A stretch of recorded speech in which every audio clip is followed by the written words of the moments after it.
Good afternoon, students. So, we are now in chapter 8, Securing Information System.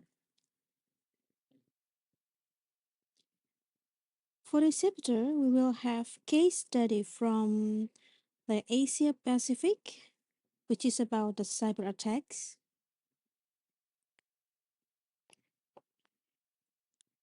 After you learn this chapter 8, you will know why the information systems is so vulnerable to destruction, to error, and to abuse. And you will also know the business value of security and control, and also the components of the organization framework for the security and control, and the most important tools and technologies for safeguarding the information resources. Now let's move on to the case study of this chapter. So the case study is about the cyber attacks that is happening in the Asia Pacific, which targets the weakest link.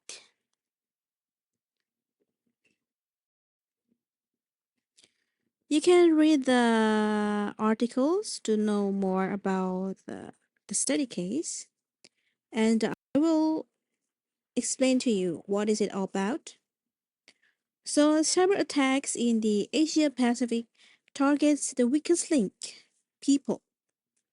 The Asia Pacific or APEC region has become a prime target for cyber attacks due to its increasing focus on the IT and the internet, compounded by the geopolitical tensions and relatively weaker cyber regulations.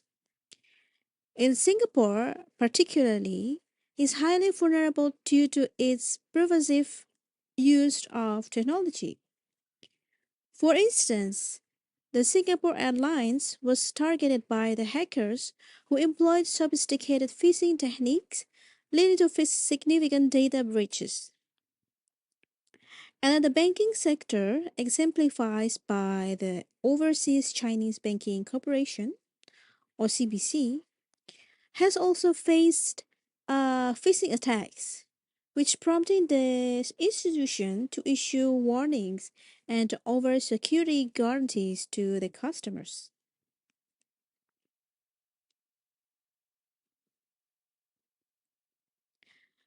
The government system have not been spared.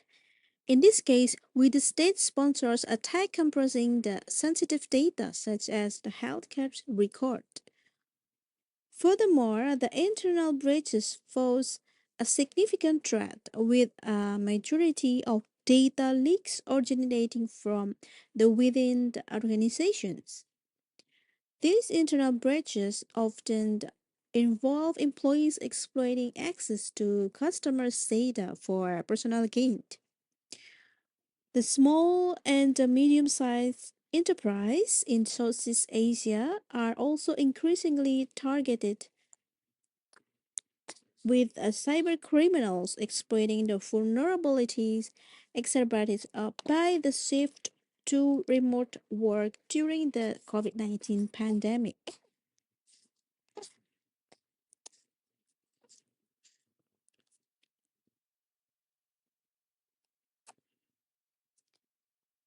Can you imagine what would happen if you tried to link to the internet without a firewall or antivirus software? Your computer would be disabled within a few seconds, and it might take you many days to recover. If you use the computer to run the business, you might not be able to sell to your customers or place orders with your suppliers while it was down. And you might find that your computer system had been penetrated by the outsiders who perhaps stole or destroyed valuable data, including the confidential payment data from your customers. If too much data was destroyed or divulged, your business might be never be able to recover. So, in short, if you operate a business today, You need to make security and control a top priority. Therefore, in this section, we will later know why information systems are so vulnerable to disruptions, to errors, and abuse. When data is stored electronically, it's vulnerable to various threats. Networks connecting information systems over multiple access points for unauthorized access or damage. The threats include the technical issues, organizational problems, and environmental factors, often worsened by the poor management. Each layer of a system can have vulnerabilities, which allowing the unauthorized access or data interception.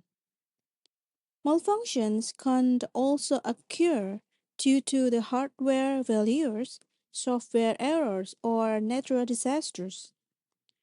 Partnering with other companies can also expose sensitive data to risk beyond an organization's control. Portable devices like smartphones pose security risks, potentially exposing sensitive corporate data to intrusion.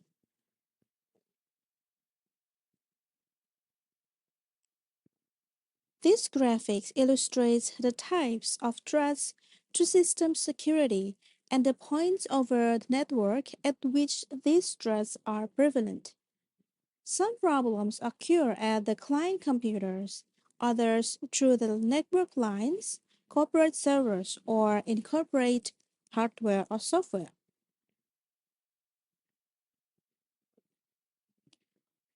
Large public networks like the Internet are more vulnerable compared to internal networks because they are open to almost anyone.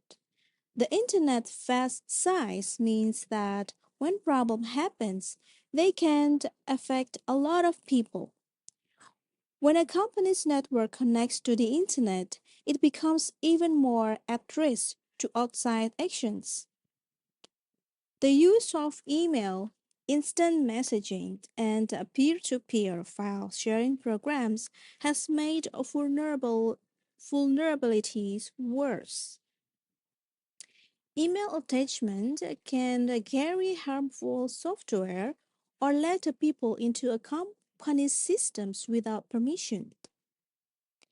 Employees might send important secrets in financial data or customer information through the email to the wrong people. While instant messaging over the internet can sometimes give outsiders access to a secure network. Sharing files through P2P network like those used for sharing music illegally can also spread harmful software or let the outsiders see the information on personal or company computers. Both Bluetooth and Wi Fi networks face challenges with security.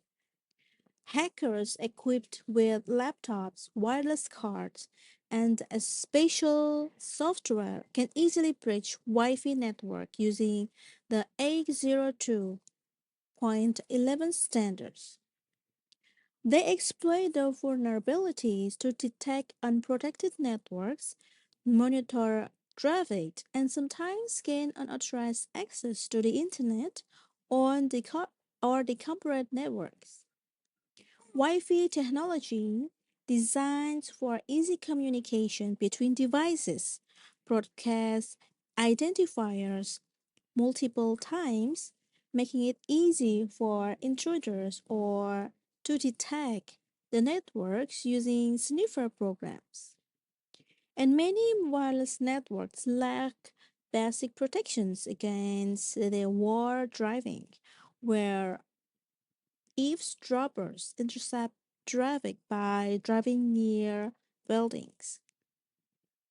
Once connected to an access point, the intruders can access the other network resources, which has the potential of compromising the sensitive data stored on connected devices. The intruders may also set up the roach access points near the users and tricking devices into connecting and enabling the hackers to capture login credentials and the other sensitive information. This graphic illustrates why wireless networks are vulnerable. So the service set identifiers identifying the access points in a Wi-Fi network are broadcast multiple times, as illustrated by the orange sphere, and they can be picked up fairly easily by the intruder's sniffer programs. The malicious software, also known as malware, comes in various forms such as viruses, worms, and Trojan horses. The viruses attach themselves to the other programs or files and can cause the harms, spreading when the people share infected files. The worms, unlike viruses, can move independently across the networks, which cause the damage and disruptions. Hackers use various methods like email attachment or compromised message to spread the malware, and smartphones are also vulnerable, with the malware attacks increasing rapidly. And the Trojan horses appear harmless but can carry malicious code, like the Zeus Trojan, which steals banking credentials. SQL injection attacks exploit web application vulnerables, while the ransomware encrypts files for extortion. The spyware secretly monitors activities, including the key logging for sensitive information theft.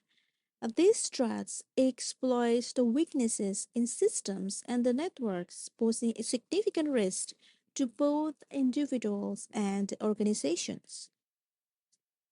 Hackers, the individual seeking unauthorized access to computer systems, engage in various criminal activities including theft and system damage.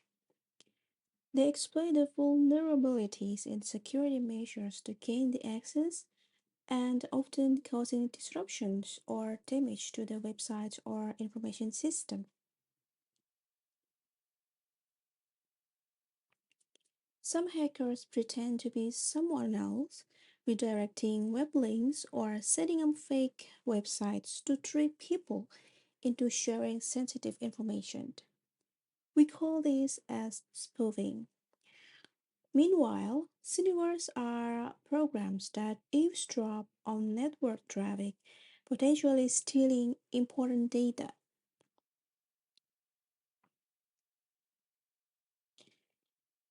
DOS, or denial of service, attacks flood server where with a false request to crash networks, while distributed denial of service (DDoS) attacks use multiple computers to overwhelm the networks.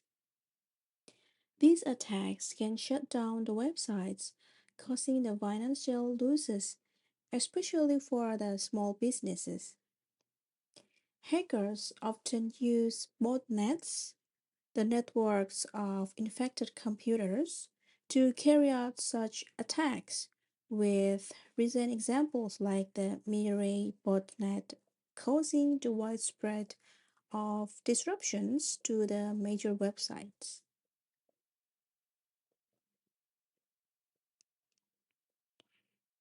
Computer crime encompasses various illegal activities perpetrated using computer technology, with hackers often targeting vulnerable systems.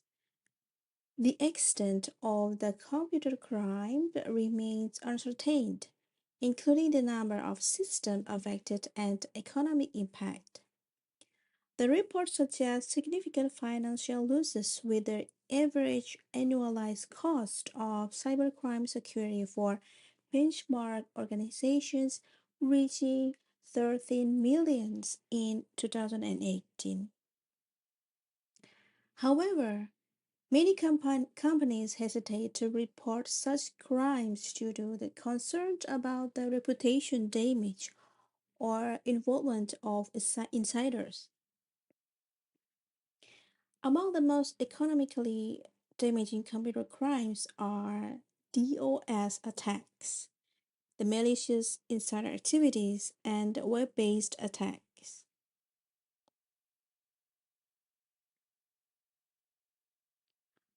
The next one is identity theft.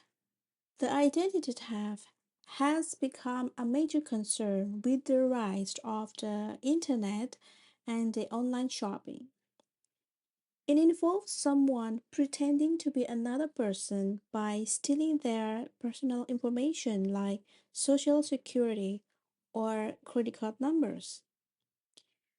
This stolen data is often used to buy things or get services in the victim's name or to create fake identities.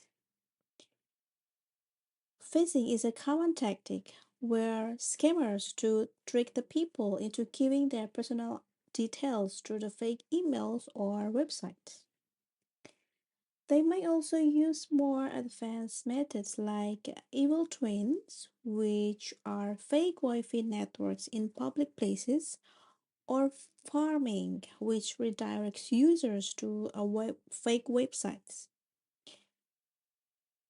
These scams can lead to significant financial losses for both individuals and businesses, with data breaches costing millions of dollars.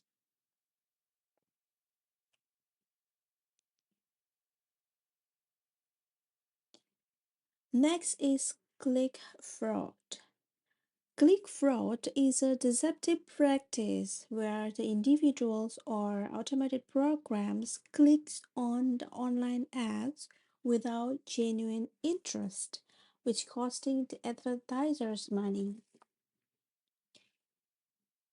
It's particularly prevalent in the pay-per-click advertising on platforms like Google.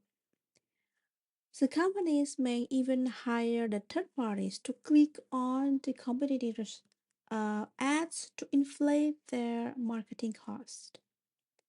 This fraud can be executed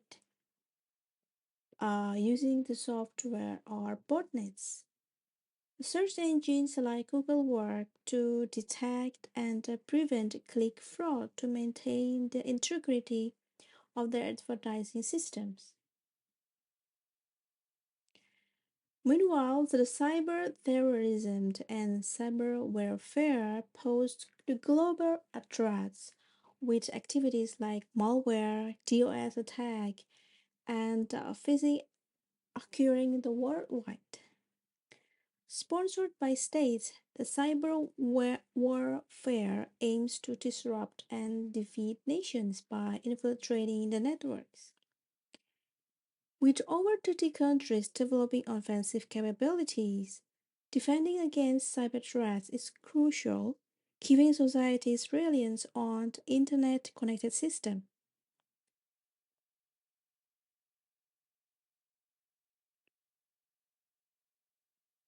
The internet threat from employees can be just as significant as external ones for business security. Studies indicate that employee actions such as forgetting password or being deceived through social engineering tactics are the major causes of network breaches. Additionally, the malicious insiders with knowledge of company systems can exploit their vulnerabilities, as in a case where a former Amazon Web Services employee used her understanding of cloud security to steal millions of customer records from a Capital One Financial.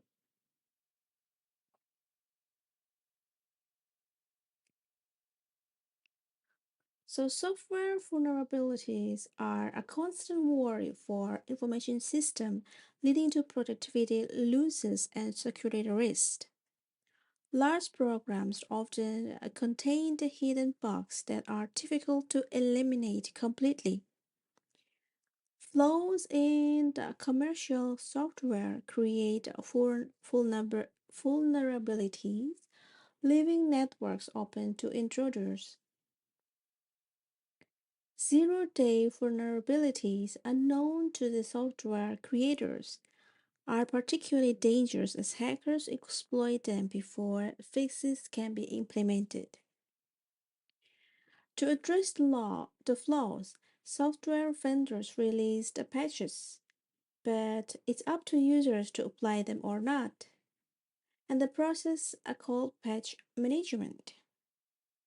However, maintaining patches across the company's IT infrastructure can be challenging and costly, of course, with little time to respond before the malicious software appears.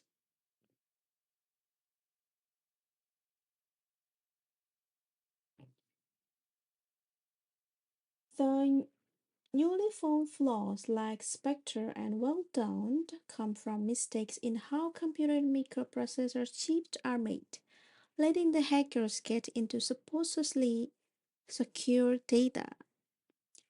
These problems affect almost every chip made in the last 20 years, and the companies have made temporary fixes, but the only real solution is to swap out the flawed processors.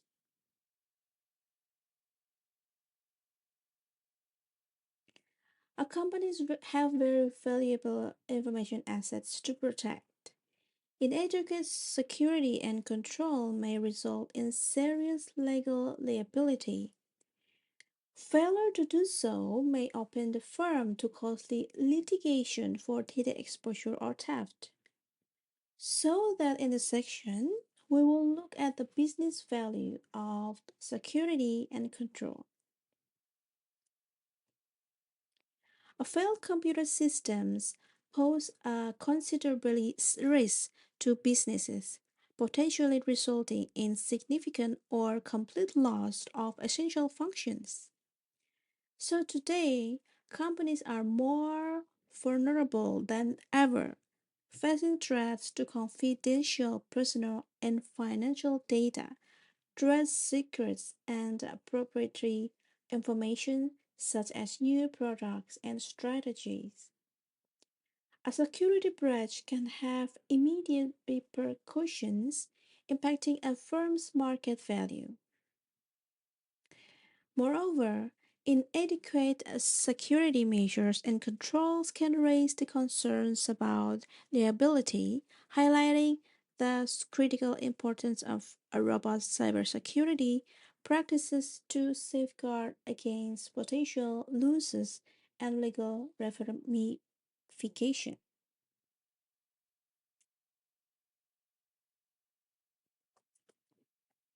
So, the government regulations globally are compelling companies to prioritize data security and control, aiming to safeguard against the misuse, exposure, and unauthorized access. The legal obligations like the GDPR in the Europe and industry-specific regulations in the US, such as HIPAA for healthcare and Gramm-Leach-Bliley Act for financial service, mandate stringent measures for the retention, storage, and privacy protections of electronic records. Similarly, acts like the Sarbanes-Oxley Act in the US and regulations in the UK impose responsibilities on companies to ensure the accuracy and the integrity of the financial information released internally and externally.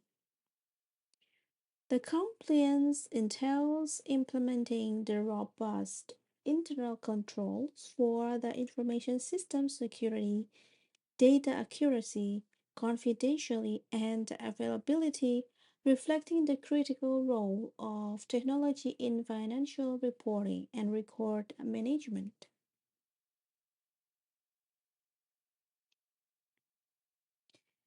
Electronic evidence and computer forensics are crucial in legal proceeding today, where much evidence for fraud, theft, and other cases exist in digital form. Courts expect firms to respond to discovery requests promptly, presenting data as evidence, or face severe penalties for improper handling or destruction of electronic documents.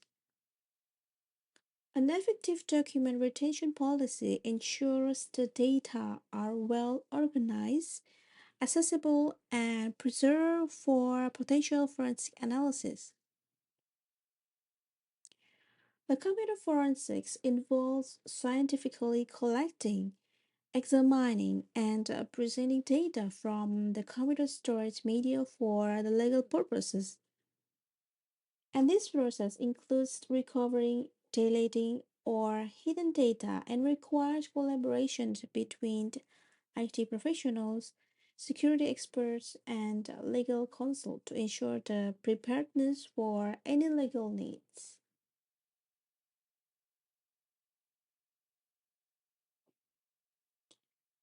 Now let's see what are the components of an organizational framework for the security and control. To improve security for a firm's information system, it is very important to create a framework that supports the security. This includes the establishing information system controls, understanding the risk to the firm's information system, and establishing the security policies that are appropriate for the firm. This section looks at the controls used in the information system, remembering that controls are methods, policies, and organizational procedures that ensure the safety of organization's asset, accuracy and reliability of its accounting records, and the operational adherence to management standards.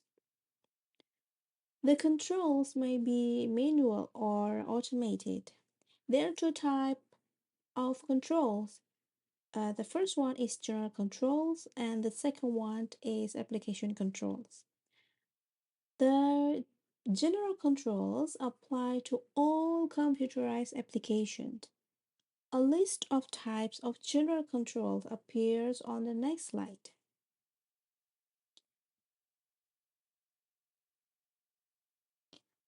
And do you know what the functions of the different types of general controls?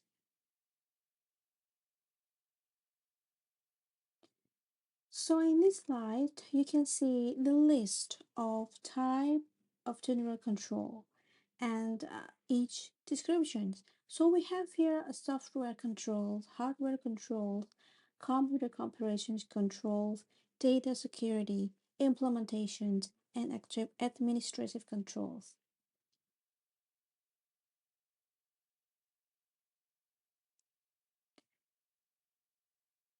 So now we move to the next part, which is application controls. So this part examines the second type of information system controls, the application controls. And the input controls check data for accuracy and completeness when they enter the system.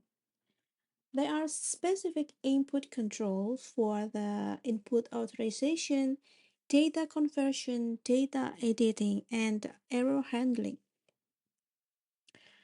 The processing controls establish that data are complete and accurate during the updating.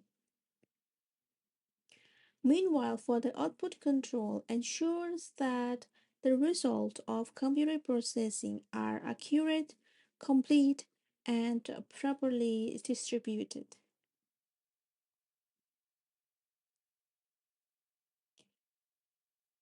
So this slide looks at another important factor in establishing an appropriate framework for security and control, which is called a risk assessment.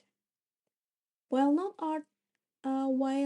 all the risks can be anticipated and measured, Most businesses should be able to identify many of the risks they face. And in this table, as you can see in the slide, it illustrates the sample result of a risk assessment for an online order processing system that processes 30,000 orders per day. The likelihood of each exposure occurring over a 1 year period is expressed as a percentage. So the expected annual loss is the result of multiplying the probability by the average loss.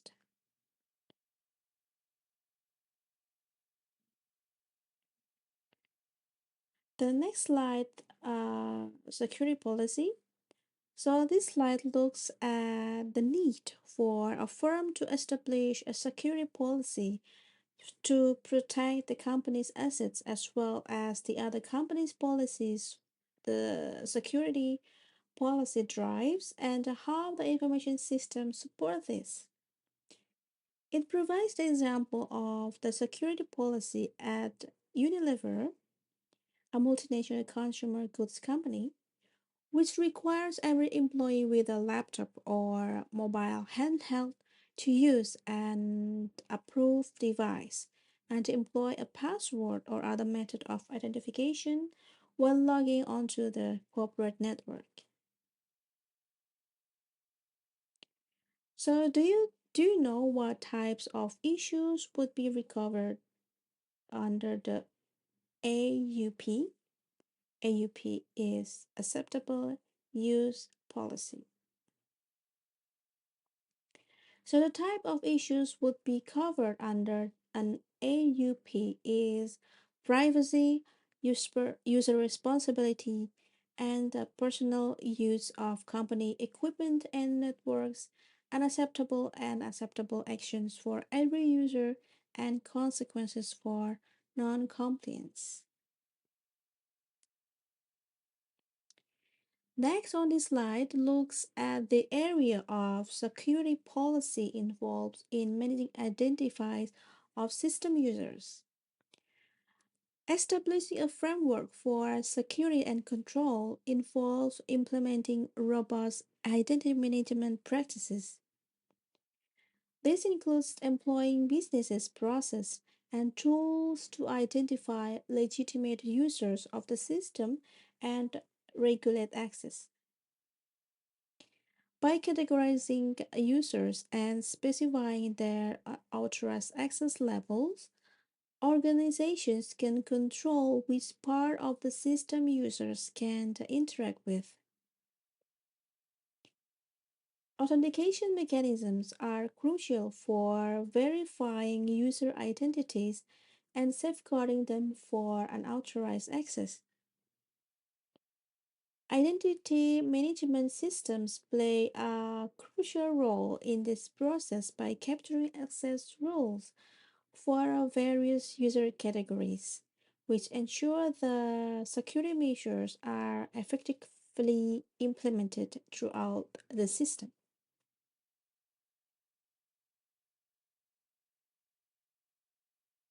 This graphic illustrates the security alert for two sets of users of a personal database that contains sensitive information such as employees' salaries and medical histories.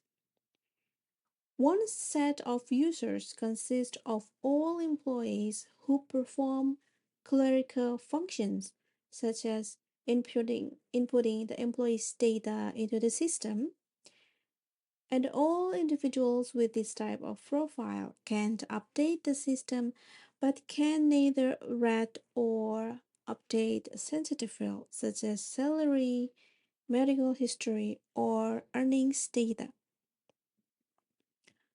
Another profile applies to a divisional manager who cannot update the system but who can read all employee data fields for his or her division, including the medical history and salary. These security profiles are based on access rules supplied by the business groups in the firm. This slide continues the discussion of essential activities a firm performs to maximize the security and control. Here, looking at the planning for activities such as disaster occur, such as a flood, earthquake, or power outage. Please note that the statistic quarter plans focus primarily on the technical issues involved in keeping systems up and running, such as which files to backup and the maintenance of backup computer systems or disaster recovery services.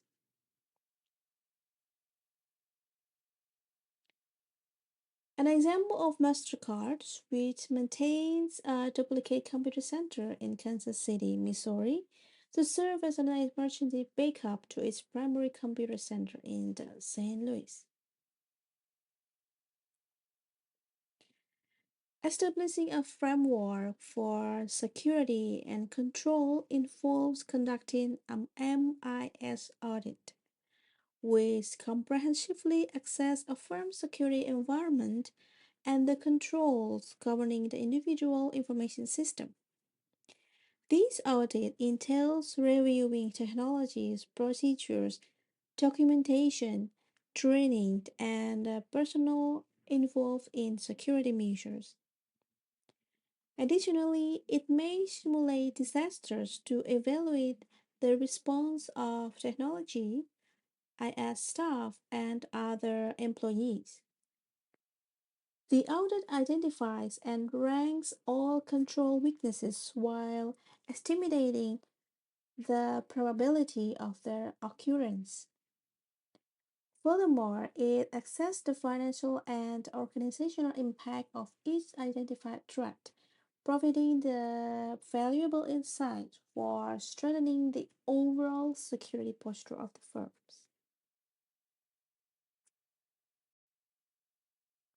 This picture is an example of a page from a list that shows problems with how the loan system works in a commercial bank. The list helps the auditor write down and check these problems, and it also shows what happened when they talked to the bank's managers about these issues and any step the managers took to fix them.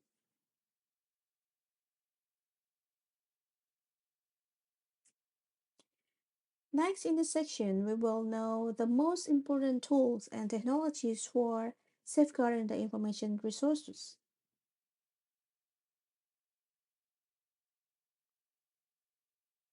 So in this slide, we look at the technologies used for identifying and authenticating users. Passwords are traditional methods for authentication, and newer methods include tokens, smart cards, and biometric authentication. Any of you ever use authentication methods other than password to access a system? And any of you know the examples of things that can be used for biometric authentication? So the biometric authentication is include the voice, the eyes, iris, the fingerprints, palm prints, and face recognition. So some PCs can be ordered with a fingerprint authentication of the users. Do you know what the problems with straight biometric authentication for PCs? Do you think any of the problem for that?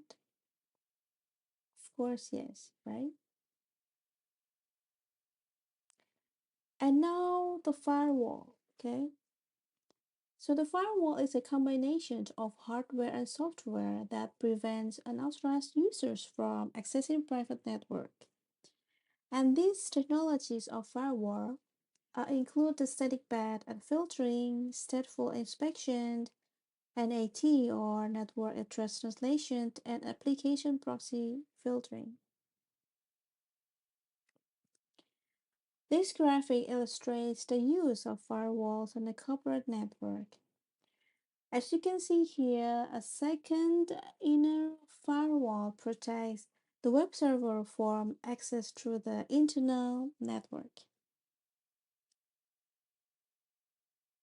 To enhance security against cyber threats, the companies utilize intrusion detection system alongside with firewalls.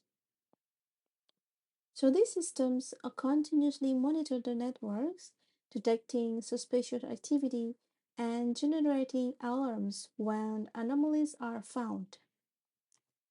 They can also be tailored to block unauthorized traffic. Also, employing anti-malware software is essential for both individuals and businesses to prevent, to detect, and to remove various forms of malware. However, such software requires regular updates to remain effective. To streamline security management and reduce cost, Unified Threat Management or UTM system combine the multiple security tools into a single appliance. These systems offered by the various vendors include firewalls, virtual private networks, intrusion detection systems, and anti-spam software catering to networks of all sizes.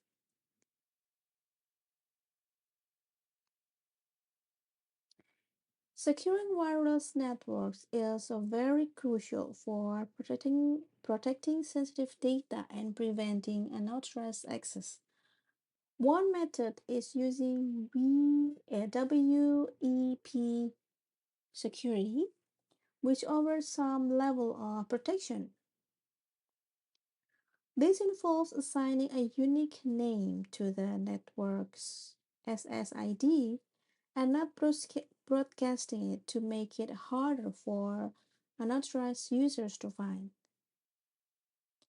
Additionally, utilizing WEP with VPN technology adds another layer of security. However, the WPA2, a stronger standard developed by the Wi-Fi Alliance, has replaced the WEP. So WPA2 includes the features like continually changing keys and an encrypted authentication system with a central server, enhancing the network security further.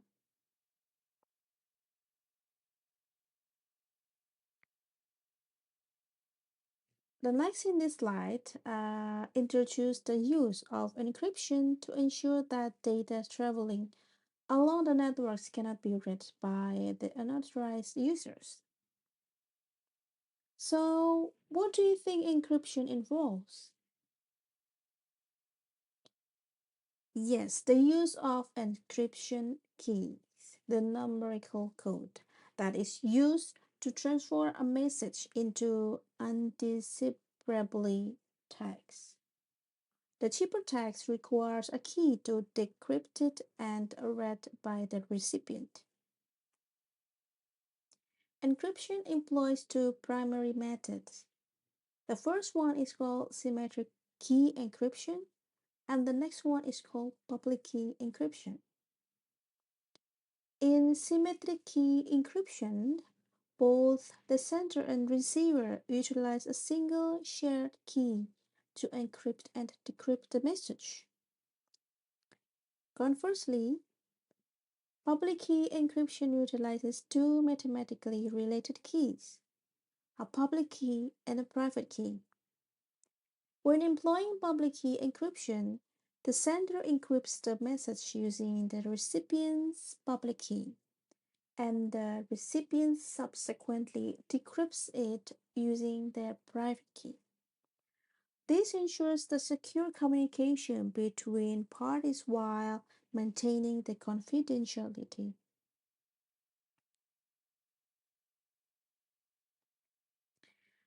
For a better understanding of encryptions, please see this figure.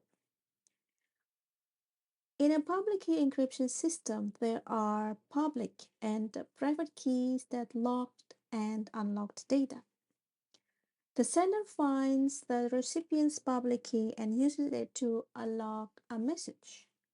This encrypted message is then sent over the internet or a private network. When the message reach the recipient, they use the private key to unlock and read the data.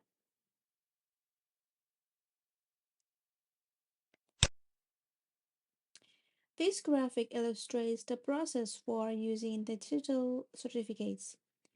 The institution or individual requires a certificate over the internet from a CA.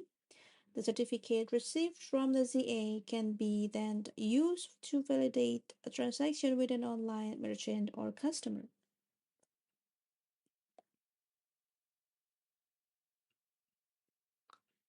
Blockchain is gaining popularity as a secure method for transactions and trust building among multiple parties. It consists of digital blocks linked together, making it hard to tamper with records. Once a transaction is recorded, it cannot be altered, and each participant in the blockchain network has a private key for encryption, acting as a digital signature. Any attempt to change the record will invalidate the signature, alerting the network.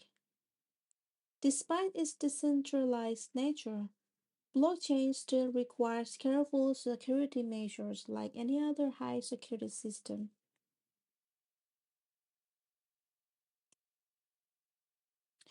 So as a business increasingly depends on digital network for their operations, ensuring system availability becomes crucial.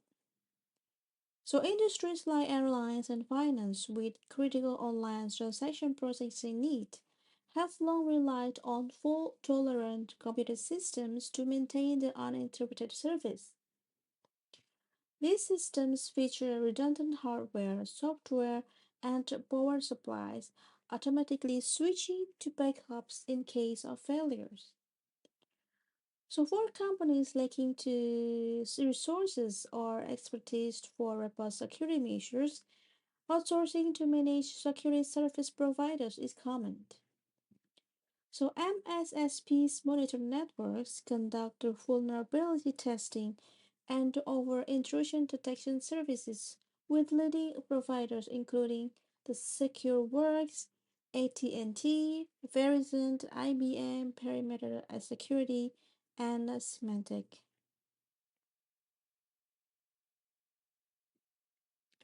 So in today's interconnected digital landscape, organizations are turning to the concept of digital resiliency to adapt the complexities of their IT infrastructures, often managed remotely and accessed through the mobile devices. The digital resiliency focuses on the maintaining and enhancing the organization's resilience across the various aspects, not just IT functions. So it also encompasses managerial and organizational factors such as the policies, business process, cultures, and risk management.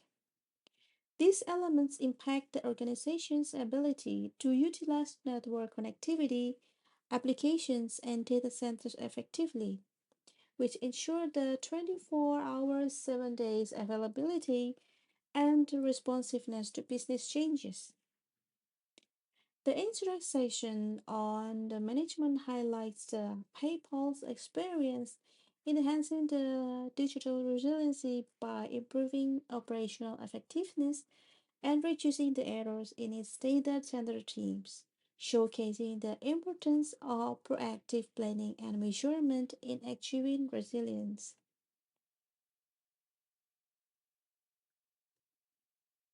And this slide looks at the security concerns specific to cloud computing and mobile computing.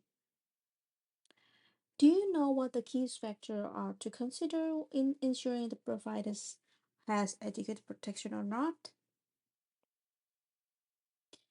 So the key factors need to be considered in ensuring that providers has adequate protection is downtime, the privacy rules in accordance with jurisdiction, external audits, and disaster planning.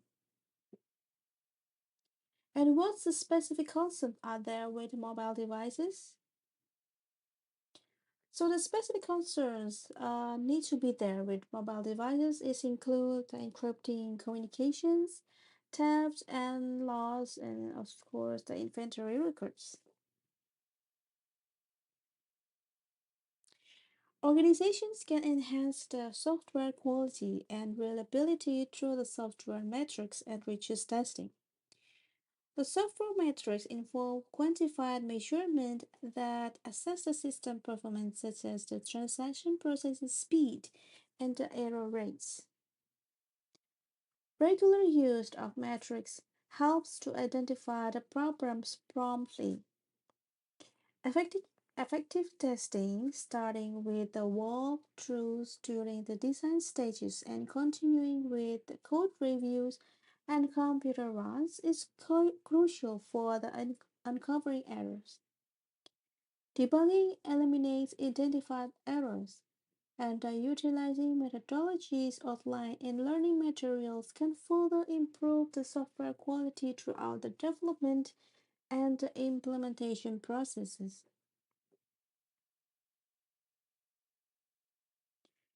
Now, let's come up with the summary. So, information systems are susceptible to various threats such as the destruction, misuse, error, and fraud due to the vulnerability of digital data and the open nature of the internet. The hackers can disrupt systems with a DOS attack, while the Wi-Fi networks are easily infiltrated by the intruders. The malware poses a significant threat, particularly to mobile devices, and cloud computing's dispersed nature complicates the monitoring and control. Software bugs and vulnerabilities are exploited by the hackers, and end user errors further compound the issues. Sound security and control are vital for the businesses as they protect the valuable information assets and ensure the compliance with laws like HIPAA and Sarbanes-Oxley. Establishing a comprehensive security framework involved risk assessment, policy development, and ongoing auditing. The key technologies for safeguarding information include the firewalls, intrusion detection system, authentication methods, anti-malware software, and then encryption, blockchain, and fault-tolerant system. Utilizing software metrics and rigorous testing also improves the software quality and reliability. Okay, that's all of the chapter 8, and I will see you in the next chapter. Goodbye.